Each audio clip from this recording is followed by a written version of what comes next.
திருச்சிற்றம்பலம். ஸ்ரீ பரஞ்சோதி முனிவர் அருளிய திருவிளையாடல் புராணம் பாகம் 386 திரு ஆலவாய் காண்டம் மண் சுமந்த படலம் பகுதி 3. வந்திப்பாட்டி ஸ்ரீமத் சோமசுந்தர பெருமானை வேண்டி நிற்கின்றாள் என்று பார்த்தோம். திரு ஆலவாய் சொக்கநாத பெருமானிடம் விண்ணப்பங்களை வைத்துவிட்டு வந்திப்பாட்டி பெருமானிடம் அருள் விடை பெற்று கொண்டு தன்னுடைய வீதிக்கு வந்து சேர்ந்தாள். எல்லாம் வல்ல சிவபரம்பொருள் ஸ்ரீ சோமசுந்தர பெருமான் ஒரு கூலியாளாக வந்தியம்மையிடம் செல்வதற்கு எழுந்தருளுவதற்கு திருவுள்ளம் பற்றினார். ஞானமூர்த்தியான கடவுள் குண்டோதரனுக்கு நீர் ஊட்டி வைகை என்னும் பேருள்ள ஆறாக ஓடுகின்ற கங்கை பெருமான் தன் சடாமுடியிலே தரித்த கங்கையை வைகையிலே விட்டார் என்று பார்த்தோம். எனவே கங்கையை பிரிந்ததனால் பிரிவு ஆற்ற முடியாமல் விருப்பத்தோடு கங்கையை காண்பவர் போல மீனாட்சி அம்மையை வஞ்சித்து வேறு உருவம் கொண்டு கூலியாளாக வருவது போல வருகின்றார் என்று எம்பெருமான் மீனாட்சி அம்மைக்கு தெரியாமல் கங்கையை காணச் செல்வது போல வைகை நதியை தேடி ஒரு கூலியாளாக உருவத்தை மாற்றிக்கொண்டு எழுந்தருளினார் என்று ஸ்ரீ பரஞ்சோதி முனிவர் பாடி அருளுகின்றார். வந்தியம்மை கொண்ட பக்தி சிவபெருமான் திருவடியின் மேல் வைத்த அடிமை திறம். அப்படிப்பட்ட வந்தியம்மையை காப்பதன் பொருட்டு தமது இச்சையினால் வேறு திருவுருவம் கொண்டு எம்பெருமான் வருவதை வஞ்சித்து வடிவம் மாறி புறப்படுவாரை போல போதுவார் என்று ஸ்ரீ பரஞ்சோதி முனிவர் பாடி அருளுகின்றார்.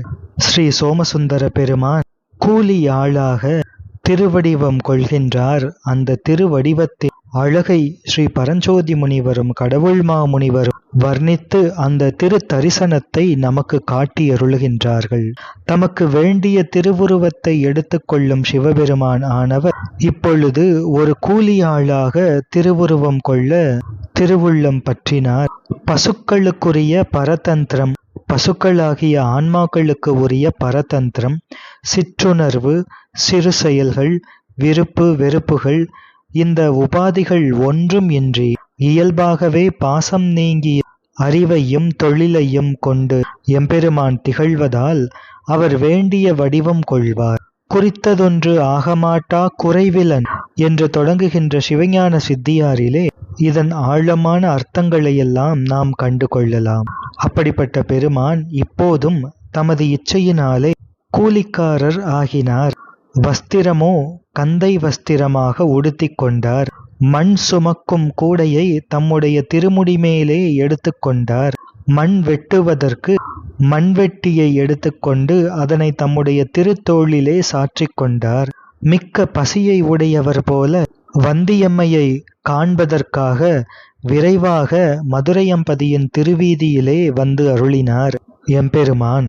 இடுப்பிலே அழுக்கேறிய ஒரு பழைய துணியை கட்டிக்கொண்டு சிறந்த அடியவர்களின் கூட்டங்கள் அணிந்த கொண்டை மாலை திருமுடியிலே திகழ வேண்டும். அதற்கு பதிலாக சமானமான சும்மாட்டினை திருமுடியிலே ஏற்றுக்கொண்டார். அந்த சும்மாட்டின் மீது ஒரு கூடை ஒன்றை கவிழ்த்து சுமந்து கொண்டார். 8 திசைகளையும் கடந்த தம்முடைய திருத்தோளின் மீது மழுவை போல கடையப்பட்டு விளங்கிய மண்வெட்டியை சுமந்து கொண்டார்.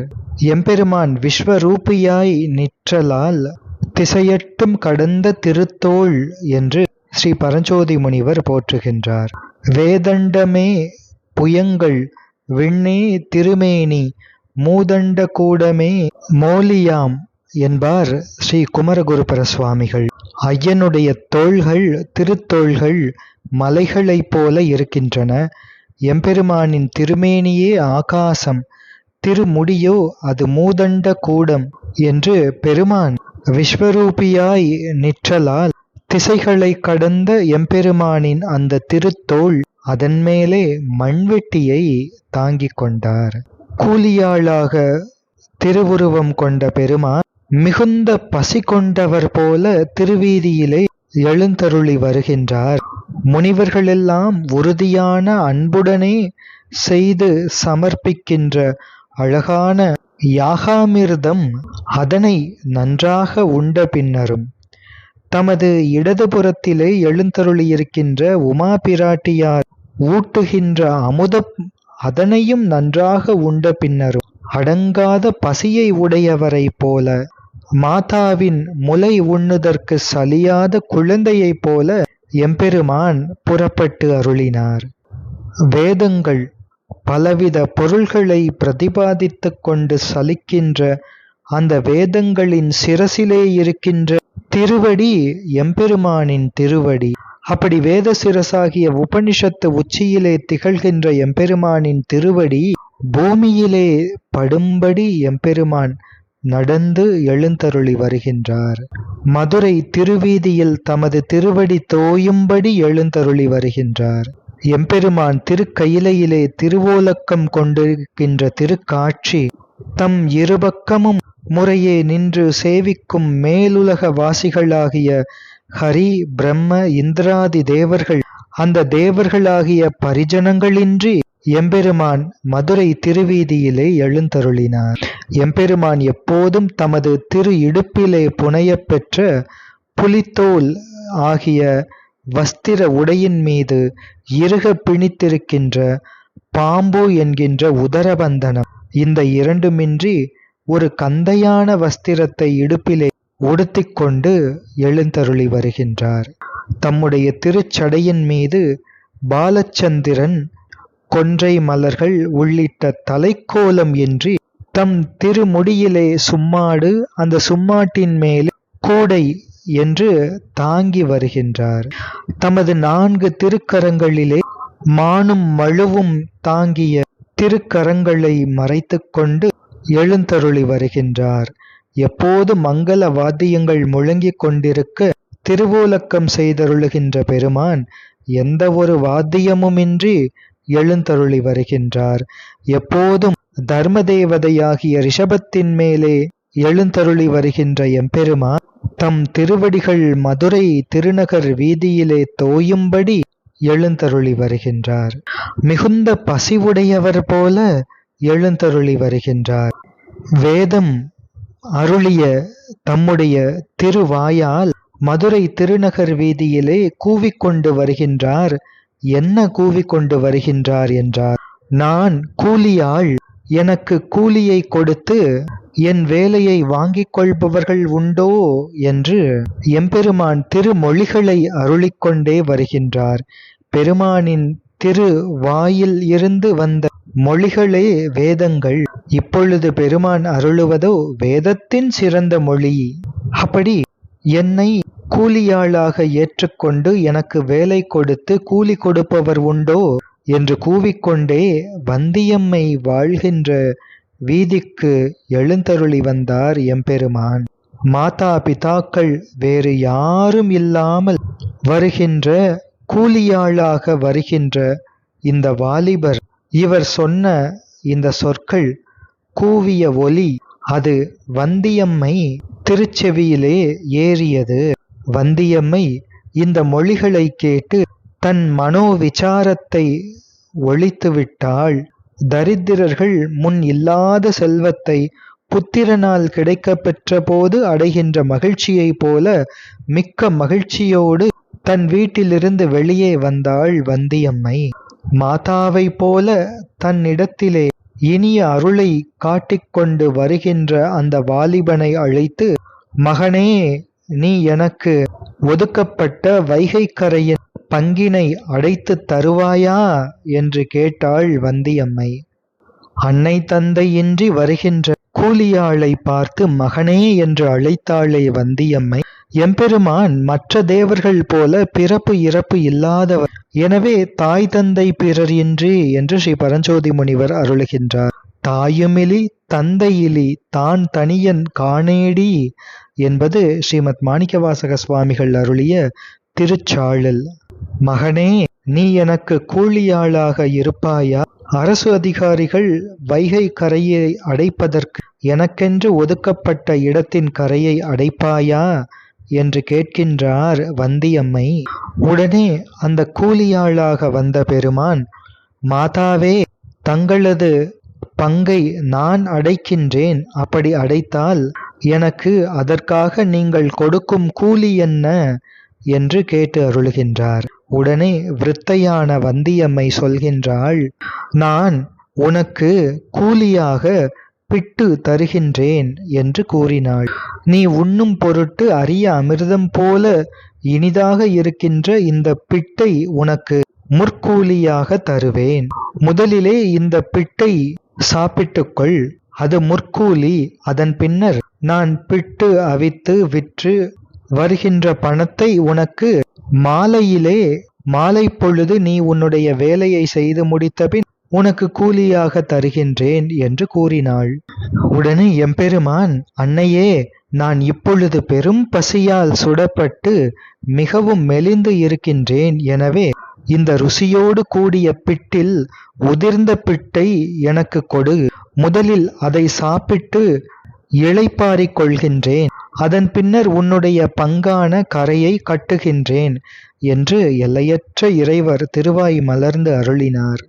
தெள்ளி எடுக்கப்பட்ட மாவினால் சமைக்கப்பட்ட பலகாரத்தை, அவித்த பிட்டை, அதனை மூடியிருந்த துணியை விலக்கினாள். உள்ளே உதிர்ந்திருந்த பிட்டுக்களையெல்லாம் கூலியாளாக வந்த எம்பெருமானுக்கு அளித்தாள் வந்தியம்மை. அதனை எம்பெருமான் தன்னுடைய இடுப்பிலே கட்டிய வஸ்திரத்தை எடுத்து அதனை விரித்து அந்த ஆடையிலே வந்தியம்மை கொடுத்த பிட்டை ஏந்தி, இது அமுதை விட சிறந்தது என்று அன்போடு அமுது செய்து அருளினார். அன்னை முலை தீம்பாலின் அரிய சுவைத்து இஃது அந்த தென்னவனாய் உலகாண்ட திரு ஆலவாய் உடைய மன்னர் பிரான் தனக்கேயாம் என்றென்று வாய்மலர்ந்து சென்னி அசைத்து அமுது செய்தார், தீவாய் நஞ்சு அமுது செய்தார் என்பது ஸ்ரீ பரஞ்சோதி முனிவர் அமைக்கின்ற அழகான திருப்பாடல். இந்த இடத்திலே வந்தியம்மை அன்போடு கொடுத்த பிட்டு, அதனை உண்டு கொண்டே எம்பெருமான் அதனை சாப்பிட்டு கொண்டே திருவாய் மலர்ந்து அருளுகின்றார். இந்த பிட்டு பெற்ற மாதாவின் ஸ்தனத்திலே ஊறுகின்ற தித்திப்பான பாலை விட இது இனிமையானது, இனிப்பானது. எனவே இந்த பிட்டு அந்த பாண்டியனாக இருந்து இந்த உலகத்தை அரசாண்ட அரசர்க்கு அரசராகிய திரு ஆலவாய் உடைய சௌந்தர பாண்டியன் சொக்கநாத பெருமானுக்கே இந்த பிட்டு அற்புதமானது என்று சொல்லிக்கொண்டே தலையை அசைத்து அசைத்து கொண்டு எம்பெருமான் வந்தியம்மை அளித்த பிட்டமுதை ஏற்றுக்கொண்டார். அவர் தீ குணம் பொருந்திய விஷத்தை, பார்க்கடலிலே தோன்றிய விஷத்தையே உண்டு அருளிய பெருமான் அல்லவா? அவர் வந்தியம்மை தன்னை மகனாக எண்ணி கொடுத்த இந்த பிட்டமுதினை ஏற்றுக்கொள்ளாமல் இருப்பாரா? எனவே இது பெற்ற மாதாவின் தாய்ப்பாலை விட இனிமையானது என்று, அற்புதம் என்று சொல்லிக்கொண்டே தலையை அசைத்து அசைத்து கொண்டே பிட்டமுதினை ஏற்று அருளினார். மாதா பிதாக்கள் இல்லாமல் தனித்து கூலியாளாக வந்துள்ள எனக்கு ஒரு தாயாக அருள் சுரந்து நீங்காத என்னுடைய களைப்பை போக்கினாயே தாயே. இனி நான் வேலை செய்யும் இடத்திற்கு சென்று உன் மனம் மகிழ்ச்சியடையும்படி வேலை செய்வேன் என்று திருவாய் மலர்ந்தருளினார் பெருமான். பசி வந்தால் பத்தும் பறந்து போகும் என்று சொல்வார்கள்.